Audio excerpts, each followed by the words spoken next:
Nous vous invitons à vous abonner si ce n'est pas encore fait, à activer la cloche pour être au courant de nos prochaines vidéos, à nous suivre sur nos réseaux Facebook, Instagram, adventiste.mq. Bon visionnage et prenez soin de vous. Vous avez besoin d'aide. Vous souhaitez vous entretenir avec un pasteur, un psychologue, un conseiller en relation d'aide. La cellule d'écoute de la Fédération des Églises adventistes du 7e jour de la Martinique est à votre disposition, 7 jours sur 7, de 8h à minuit, au 0805 288 394. Cet appel est gratuit.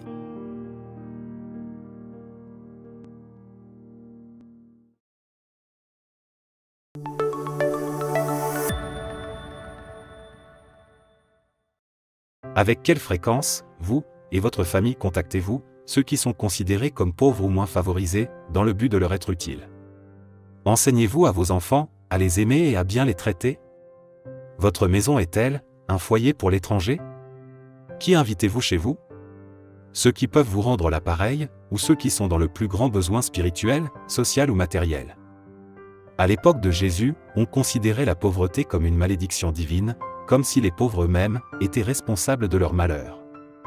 Plus récemment, le darwinisme social a amené les gens à penser que non seulement il n'existe aucun impératif moral nous ordonnant d'aider les pauvres, les malades et les indigents, mais aussi que c'était, en fait, une mauvaise chose de le faire. Les darwinistes sociaux croyaient que ce serait nocif pour la société de les aider, parce que, s'ils se multipliaient, ceci ne ferait qu'affaiblir le tissu social de la nation. Mais l'enseignement et l'exemple du Christ sont venus renverser ces conceptions fausses et cruelles. Il dit au jeune homme riche, « Si tu veux être parfait, va vendre ce que tu possèdes, donne-le aux pauvres et tu auras un trésor dans le ciel. Puis viens et suis-moi. » Matthieu 19 verset 21. Jacques, l'un des disciples de Jésus, renforce aussi cette valeur de base du christianisme. La religion pure et sans tache devant Dieu notre Père consiste à s'occuper des orphelins et des veuves dans leur détresse et à ne pas se laisser souiller par le monde. Jacques 1 verset 27.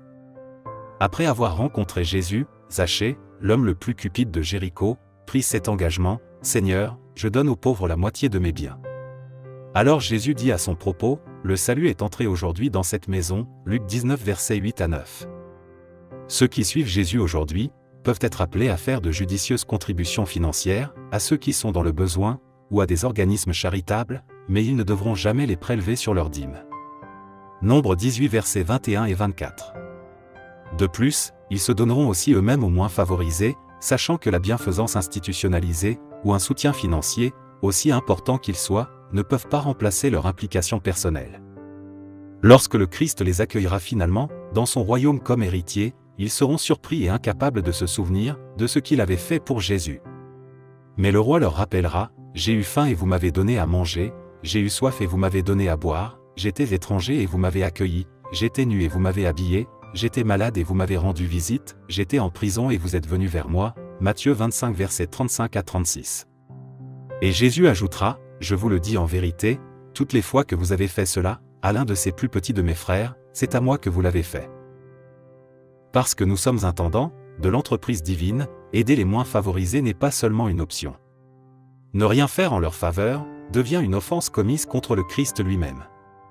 Tandis que comme Job, nous cherchons des occasions d'être en bénédiction aux autres, étudions la Bible chaque jour, et apprenons en plus sur l'art de traiter les moins favorisés.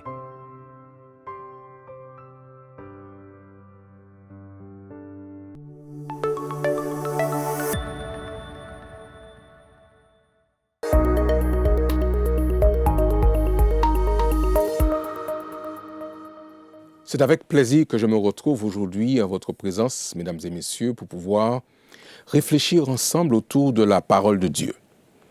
Dans le cadre d'une série de réflexions sur le Dieu de l'impossible, j'aimerais aujourd'hui vous inviter à vous arrêter avec moi autour de la thématique « Relève la tête ».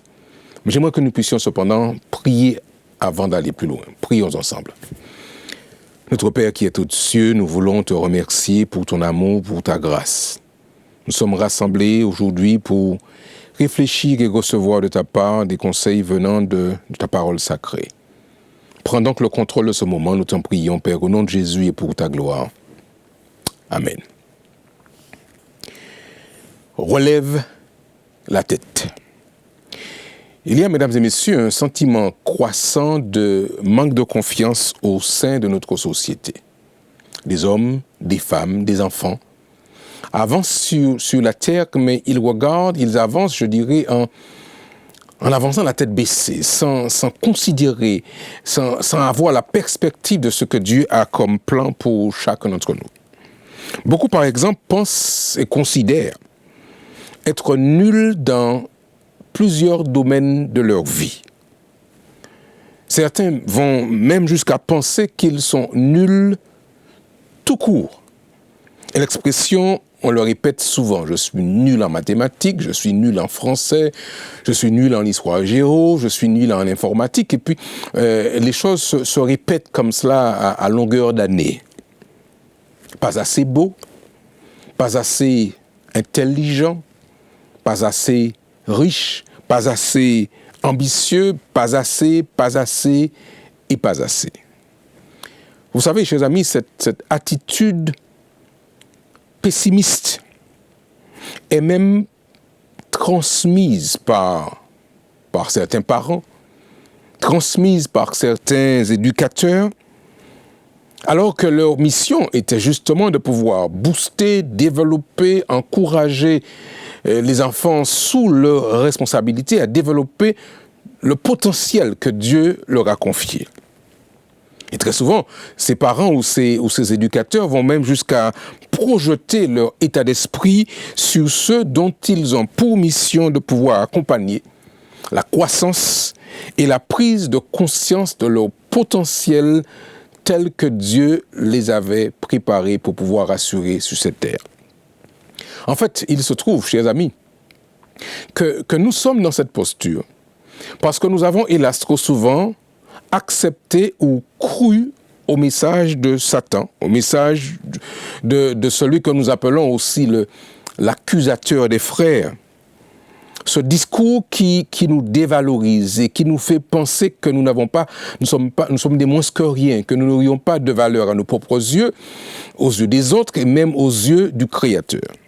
En fait, c'est le même discours destructeur du colonisateur qui avait voulu nous faire croire que nous étions des sous-hommes, des moins que des hommes, et par conséquent, ils pouvaient avoir l'autorité de venir dominer et prendre le contrôle de nos territoires, quels qu'ils soient.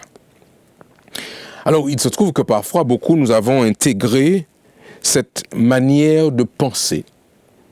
Nous en avons fait une valeur presque, et nous serions presque à imaginer que nous avons été créés pour être dominés. Et jusque dans la pensée profonde de certains, tout ce qui vient de l'étranger est meilleur. Et ce qui vient de chez nous n'aurait pas de valeur parce que nous n'avons pas été plus loin. Ce discours, mesdames et messieurs, chers amis, ce discours est, hélas, aujourd'hui, contagieux. Le discours est, j'allais dire, destructeur, il est déstructurant. Il est en opposition avec le plan et l'image que Dieu avait créé pour chacun d'entre nous. C'est comme une épidémie qui se répand et vous avez tout un groupe de la société, un pan d'hommes et de femmes qui estiment ne pas avoir de valeur ou avoir très peu de valeur. Certains vont même dans le cadre du discours chrétien, dans le cadre de la parole d'évangile qui s'appuie sur le texte sacré, certains vont même jusqu'à faire l'amalgame ou faire la confusion entre humilité et estime de soi. Jusqu'à croire qu'un chrétien ne peut pas avoir une haute estime de lui-même et qu'il faudrait toujours se retrouver dans des postures de souffre-douleur, dans des postures de martyr. Alors que Dieu, il me semble, en considérant le texte sacré, alors qu'il me semble que Dieu a un plan beaucoup plus grand pour chacun d'entre nous. En fait, quand nous étudions la Bible, la parole de Dieu, le texte sacré, nous y découvrons un plan beaucoup plus grand, beaucoup plus vaste, beaucoup plus fantastique pour les hommes, pour les femmes, pour les enfants que nous sommes. le texte sacré est à l'opposé de ce regard pessimiste et ce regard négatif sur nous-mêmes, sur les créatures que nous sommes.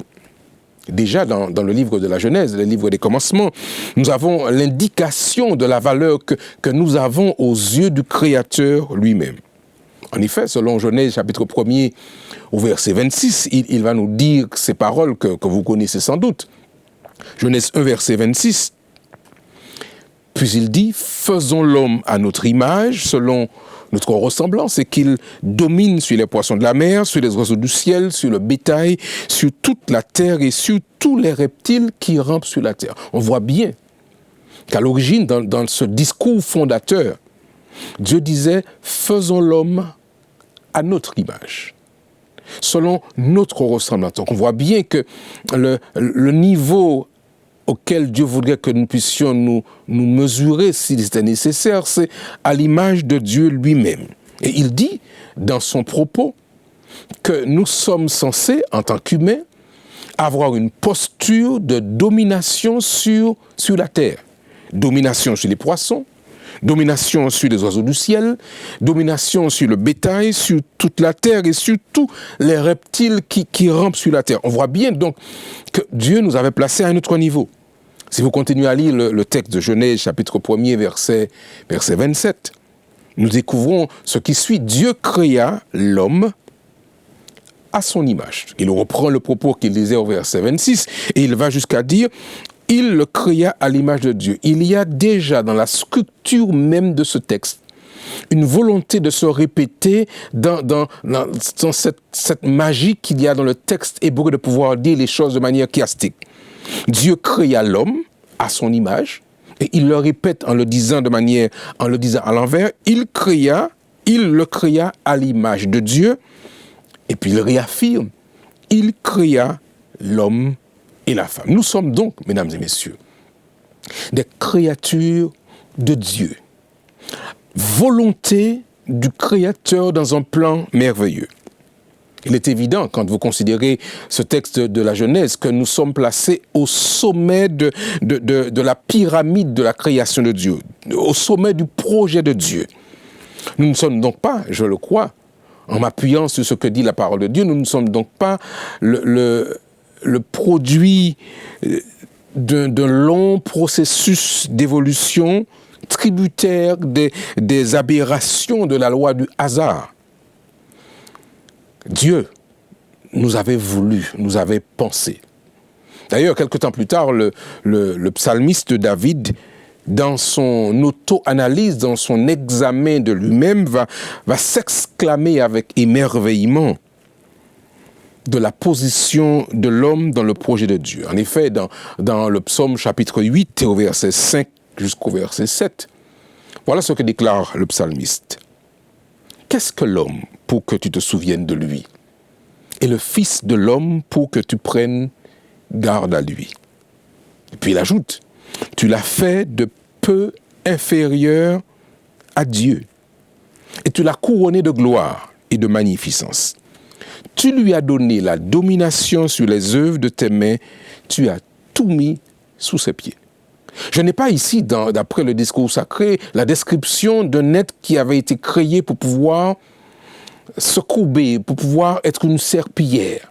Dieu nous avait créés avec autorité. Tu lui as donné, déclare le texte, tu lui as donné la domination sur les œuvres de tes mains, tu as tout mis sous ses pieds. Je n'ai pas ici la description d'un être qui avait été créé pour se retrouver dans une posture de pleurs et de pleurnichement permanent. Dieu nous avait créés pour que nous ayons une posture, un port de tête, un regard sur l'avenir brillant, parce que nous avons été créés avec une intelligence.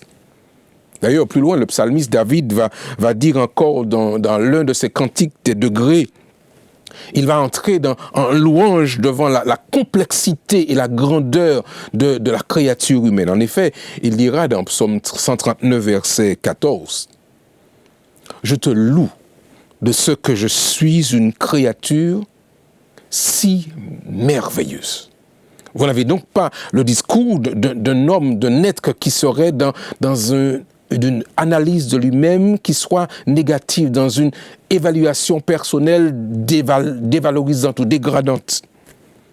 Mesdames et messieurs, chers amis, oui, Dieu nous a conçus avec un plan fantastique. Il nous a conçus selon son dessein. Il a un plan merveilleux pour chacune de ses créatures. Quelle que soit votre histoire, quel que soit votre passé, quelle que soit votre position dans la société, chaque être humain est le résultat de la volonté divine. D'ailleurs, voilà ce qu'il dit au peuple d'Israël et par extension à chacun d'entre nous. Si vous avez vos Bibles dans le livre du prophète Jérémie, au chapitre 29 et au verset 11, il dit ces paroles qui résonnent à nos oreilles. « Car je connais, disait-il, les projets que j'ai formés sur vous, projets de paix et non de malheur. » Et il affirme, afin de vous donner un avenir et de l'espérance.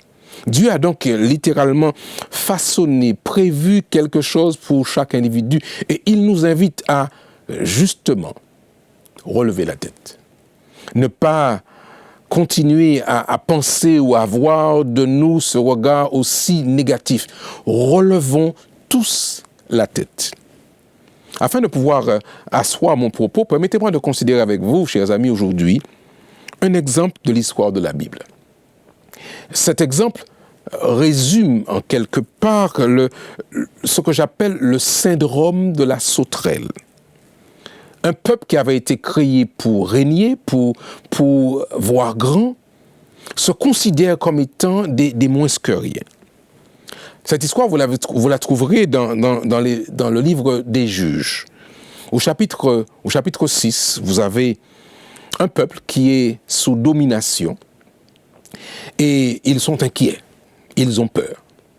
Et parce que cette situation a assez duré, l'ange de l'Éternel vient, il se déplace lui-même pour pouvoir porter cette parole de réconfort, cette parole d'encouragement.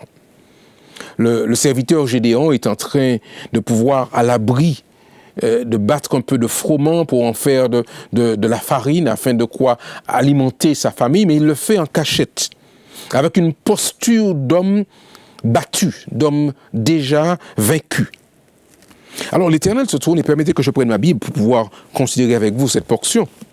L'Éternel se tourne vers lui, vous avez trouvé dans vos Bibles Juge chapitre 6, et à partir du verset 11. Puis vint l'ange de l'Éternel, il s'assit sous le térébinthe d'Ophra, qui appartenait à Joas, de la famille d'Abiézer. Gédéon, son fils, comme je le disais à l'instant, battait du froment au pressoir pour le mettre à l'abri de Madian. Verset 12. L'ange de l'Éternel lui apparut et lui dit ces paroles. L'Éternel est avec toi, vaillant héros. Et j'ai l'impression que visiblement cette parole va choquer cet homme qui reçoit l'information. Il ne se vit pas comme un héros. Il se vit comme un vaincu, comme quelqu'un qui serait sous la domination d'une force étrangère. Et la réponse du serviteur Gédéon est significative quand il répond au verset 13, vous avez trouvé. « Ah, mon Seigneur, si l'Éternel est avec nous, pourquoi toutes ces choses nous sont-elles arrivées? Et où sont tous ces prodiges que nos pères nous racontent quand ils disent « L'Éternel ne nous a-t-il pas fait monter hors d'Égypte? Mais maintenant, l'Éternel nous abandonne et il nous livre entre les mains de Madian. » Voici l'analyse que fait cet homme. C'est une analyse triste, une analyse de défaite. Mais comme Dieu a un plan pour cet homme, de la même manière que Dieu a un plan pour nous, il lui dit ceci, au verset 14. L'Éternel lui dit, « Va avec cette force que tu as et délivre Israël de la main de Madian. N'est-ce pas moi qui t'envoie ?» Observez que le discours de l'ange de l'Éternel est dans un aspect beaucoup plus positif. Ne te regarde pas comme un vaincu. Va, dit-il, avec cette force que tu as, que tu n'as pas considérée, peut-être que tu n'as pas encore appréciée, mais vas-y parce que je sais que tu as de la force. Et il lui rappelle, n'est-ce pas moi qui t'envoie? Vous vous rappelez que l'ange de l'Éternel, en s'adressant à lui, disait déjà que tu es un vaillant héros, tu es un vainqueur, tu es un gagnant, quelqu'un qui a de la valeur aux yeux de Dieu. Il se trouve, chers amis, que le peuple de Dieu a peur. Le peuple de Dieu a peur. Et sa réponse est assez significative. Avec quoi, dit-il, délivrerai-je Israël? Écoutez son discours. Voici, ma famille est la plus pauvre en Manassé, et je suis le plus petit de la maison de mon père. Voyez comment il se dévalorise, il parle de pauvreté, il dit même qu'il serait à ses yeux le plus petit de la maison de son père. Alors l'Éternel répond avec raison en disant, écoute, ce n'est pas vrai ce que tu dis.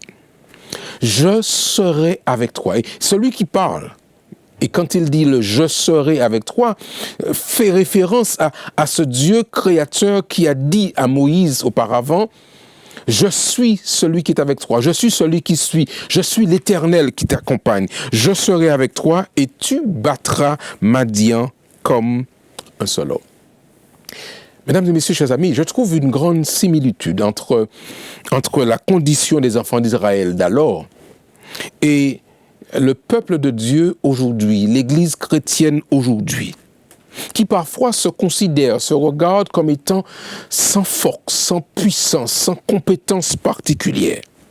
Et parfois, donc, nous promenons des regards inquiets, nous avançons la tête basse, nous avançons les épaules baissées, comme si nous étions des moins que rien.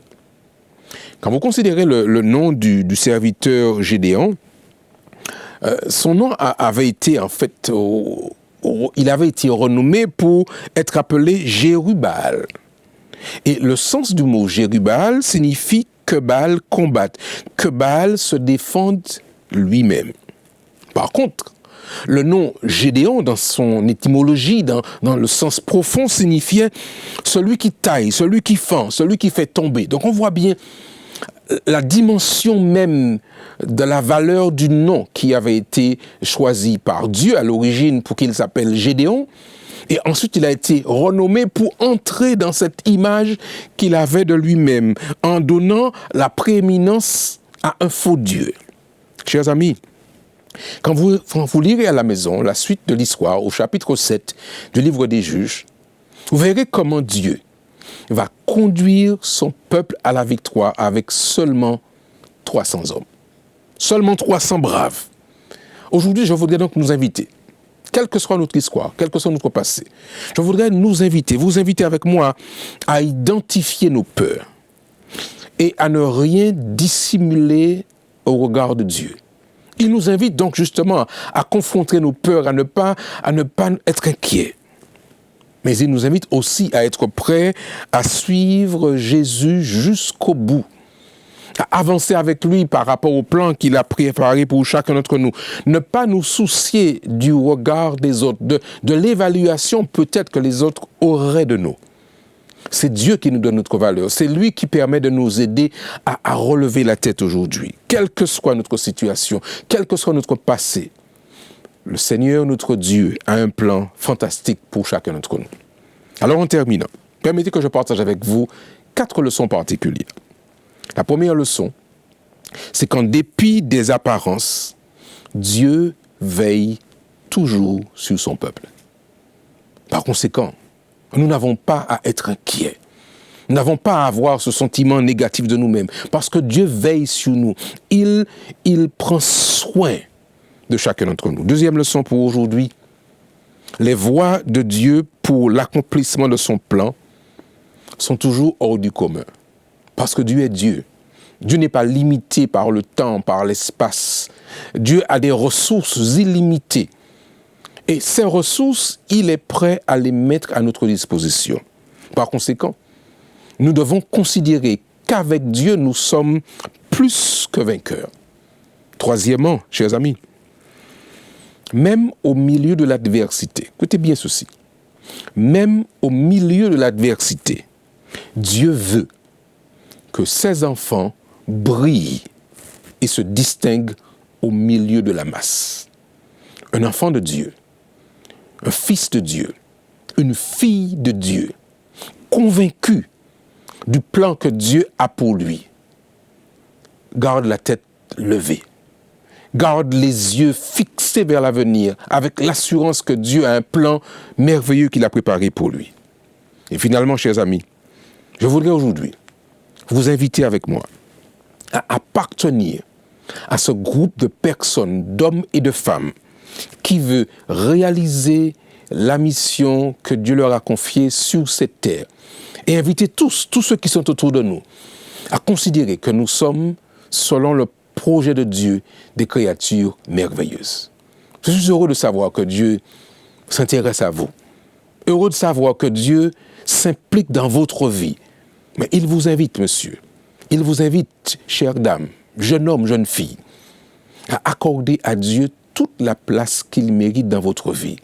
Il saura donc vous revaloriser, vous aider à garder les yeux fixés vers le ciel parce qu'il revient bientôt.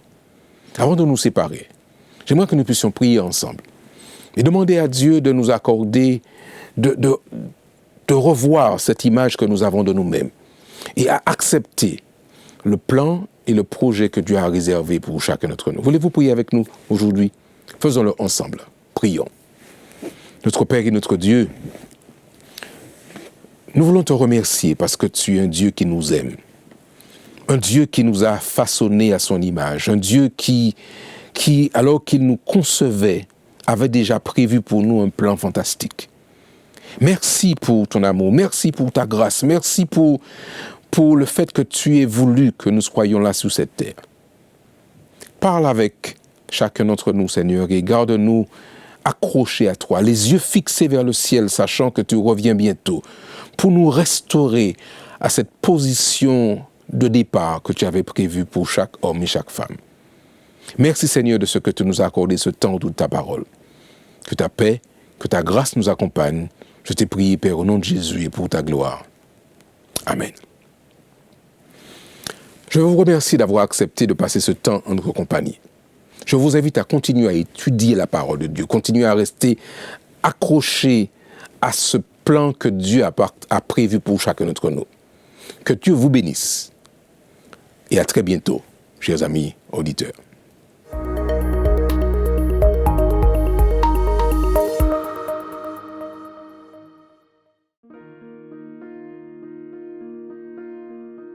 Vous avez besoin d'aide. Vous souhaitez vous entretenir avec un pasteur, un psychologue, un conseiller en relation d'aide.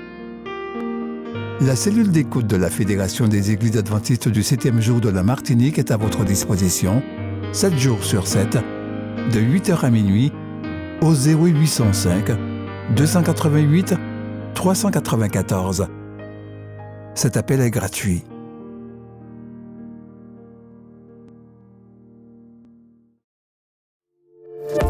N'oubliez pas de vous abonner si ce n'est pas encore fait, de liker et de partager avec vos amis si cela vous a plu. À bientôt pour une prochaine vidéo.